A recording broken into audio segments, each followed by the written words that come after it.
Okay, so I'm in my backyard garden right now. It's kind of a little bit of a mess right now, but we're gonna start classifying monocots and dicots. Um, Also, some of the plants will look a little wilted just because it's so hot today. So they're gonna be suffering a bit. But let's start with basil. So Ocimum, I would imagine, is basilicum. I think that is the classification. It's just, common household basil. It's getting a little eaten up from plants. But this is a dicot. And the reason we can tell is just the leaf structure right now. It's not just a parallel vein structure. It's a net leaf structure. The next plant is citrus, which we got 3 different variants here. Same thing, it's a dicot as well. And I'm going off of leaf structure since all the flowers are gone currently. But yes, that's also a dicot. And then the next one is the tomato plant. This one is flowering, and the reason we can tell it's a dicot is from its 5 petals. And also the leaf structure too is also netted. Yeah, and I also have a note sheet here.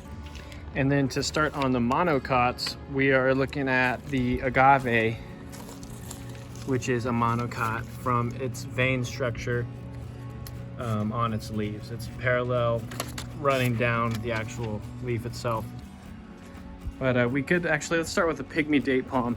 So palm trees are monocots because they're in the same family as grass. This one it's a pygmy date palm as its common name. It's Phoenix rebellionii. And same thing, the leaf structure is straight veins. These guys are getting blasted from the sun, but the onion is right here. And so it shoots up one flower, or one flower structure, and the petals on each flower is a factor of 3. So I think there's 6 on them. They're a little dried out now, but it's the onion. Okay, so we are currently looking at an agave plant. And from the start, you can see that is a receptacle at the bottom that leads up into petal. With a lot of monocots, the sepals kind of fuse in with the regular petals, so they don't really exist. Next, we're looking at the style, stigma, and what would lead to the ovary underneath. The stigma is the top portion with the little white tip. The style is the part that connects the stigma to the ovary.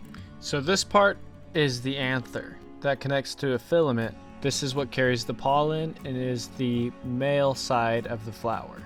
So this is the basal flower. As you can see right now, we have the petals circled, and if you look on the bottom right circle, you'll see a very blurred out green part that would end up being the sepal. Circled now is the stigma of the basal plant. If you follow that down, you get the style that ultimately leads to the ovaries. And then finally we get to the anthers. As you can see on the stigma, there's pollen currently on it, but the anthers are what gives the pollen once again, and it leads down to the filaments that all connect to the receptacle of the flower.